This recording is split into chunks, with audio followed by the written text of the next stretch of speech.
La Corte Suprema de Justicia aceptó para su trámite la solicitud de antejuicio en contra de 8 diputados del Frente de Convergencia Nacional y también en contra de un magistrado implicado en el caso TCQ.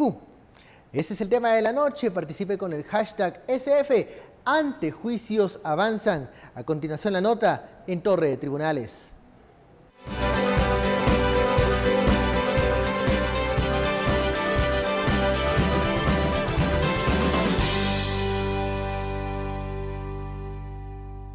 El magistrado Fedín Valdemar Fernández Ortiz fue nombrado juez pesquisidor. Entre sus electores en el Congreso de la República, de la entonces bancada líder, obtuvo 40 votos. La mayoría tránsfugas buscaron al partido Frente de Convergencia Nacional. Entre los 8 diputados denunciados, algunos votaron a favor de Fernández.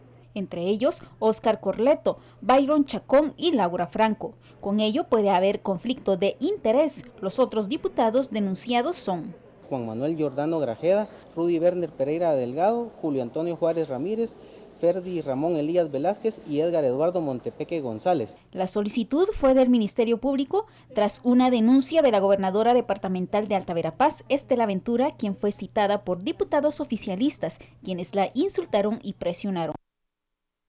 Bienvenidos a Sin Filtro, ya noche de viernes, terminando la semana laboral para algunos, pero la noticia no se detiene. El organismo judicial, mejor dicho, la Corte Suprema de Justicia, pues dio trámite a la solicitud de antejuicio en contra de diputados y también de un magistrado implicado por el caso TCQ. Ese es el tema de la noche. Participe con el hashtag SF. Antejuicios avanzan.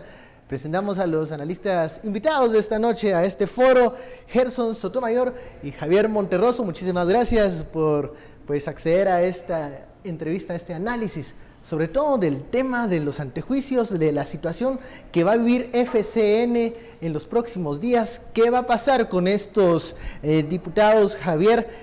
El proceso que deberá comenzar ahora, ¿por dónde va el camino?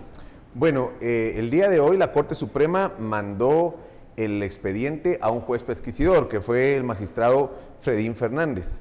Este magistrado tiene 60 días hábiles, ¿verdad?, para dar un dictamen sobre si recomienda o no quitar el antejuicio a los diputados.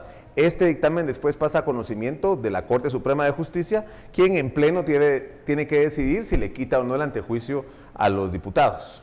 Ahora, muchos cuestionan la independencia judicial que tendrá Fedín Fernández, pues por la forma como se seleccionan, se eligen a los jueces, a los magistrados. ¿Hay dudas en el camino, Gerson, sobre la independencia de este juzgador? Yo creo que la duda siempre es válida en este tema, especialmente, y que ahí quisiera recordar el tema de cómo es que la propuesta de reforma constitucional pretende retirar las comisiones de postulación precisamente por estos temas, y no en Latinoamérica, en Perú y en otros países, obviamente se han llevado estos casos donde existe conflicto de interés entre quienes votaron a favor de la elección de determinada persona y que después conoce los casos, y obviamente a la propia Corte, por ejemplo en el caso del Perú, se ha decretado efectivamente que existe ese conflicto de interés. En Guatemala, lamentablemente, esto creo que el propio magistrado debería de inhibirse de conocer, teniendo en cuenta que quiénes son los diputados que votaron a favor de él para ser electo como magistrado de la Sala de Apelaciones.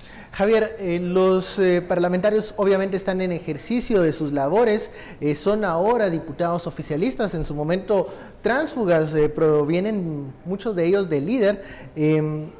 ¿Tendrán ellos la capacidad para poder hacer lobby, poder incidir en este dictamen que se va a realizar?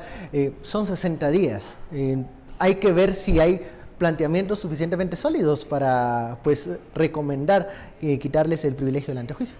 Bueno, aquí hay que tener algo muy en cuenta. Estos 8 diputados, como bien decís, no provienen de FCN, provienen del partido líder y del partido UNE.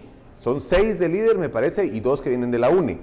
Si a estos diputados se les quita el antejuicio y se les quita el cargo después, o ellos renuncian, o en el proceso penal se les obliga a renunciar porque se les decreta una prisión preventiva o son condenados, tienen que renunciar a su curul. Pero quienes van a asumir esa curul, quienes los van a sustituir, no son de FCN, porque según la ley orgánica del Congreso ya no pueden cambiarse de partido. Entonces los que van a subir van a ser de líder y de UNE, y no se van a poder cambiar de lugar. Entonces, este caso tiene un componente político muy importante, que es que perdería prácticamente 8 diputados FSN, lo cual le quitaría mucha fuerza en el Congreso. ¿Ese componente político cambia las cosas? Definitivamente, los intereses sobre el tema del antejuicio van a ser muy grandes. No me extrañaría que intentaran de alguna forma influir, ya sea en el magistrado pesquisidor o después en la Corte Suprema de Justicia. Y el problema es que el sistema de elección de magistrados permite que haya injerencia del sector político en la elección de estos funcionarios. ¿Qué va a pasar también en el tema del magistrado Charchal, que también se anuncia que se da trámite a este antejuicio, ello implicado por el caso TCQ? ¿Se complica también la situación, la integración de la Corte Suprema de Justicia? Bueno, yo creo que sí, efectivamente. Por un lado tenemos que analizar el Congreso de la República conociendo un antejuicio en contra de un magistrado de la Corte Suprema de Justicia y la Corte Suprema de Justicia conociendo antejuicios en contra de diputados. Hay que estar atentos para poder impedir algún cruce de favores o favoritismos políticos. En primera instancia hay que recordar que en el tema del Congreso de la República se va a nombrar, debido a que fue notificado dentro del periodo de sesiones ordinarias del Congreso, se va a elegir en el Pleno del Congreso de la República a 5 diputados al azar. ¿Quién va a integrar esa comisión pesquisidora que pueda llevar a Charchal? Si hablamos de probabilidades matemáticas por el número de diputados, es muy probable que le toquen 2 a FCN. 2 a FCN, probablemente 2 UNE y alguien más regado dentro del resto de bancadas. Sin embargo, en esto es una moneda al aire. No sabemos hacia dónde va a ir realmente esa elección. Hay que recordar que el último antejuicio que lleva el Congreso de la República sale una pelotita con el número que le correspondía a la diputada Montenegro, y obviamente esto genera un gran revuelo dentro de la propia comisión de postulación que se dio en ese momento. Esperamos y estaremos atentos, por supuesto, a ver quiénes son los diputados que van a integrar esta comisión pesquisidora. Y obviamente yo creo, y lo planteo con toda la claridad del caso, creo que la Corte Suprema de Justicia tendría que haber pensado en un magistrado, probablemente alguien más con probabilidades o tendencias tal vez un poco más objetivas que lo que puede ser el magistrado Fernández. Bueno, vamos a nuestra primera pausa. Interesante el escenario que se viene para estos procesos de antejuicio. Ya lo sabe, envíe sus opiniones, comentarios con el numeral SF Antejuicios Avanzan. Regresamos luego de esta pausa.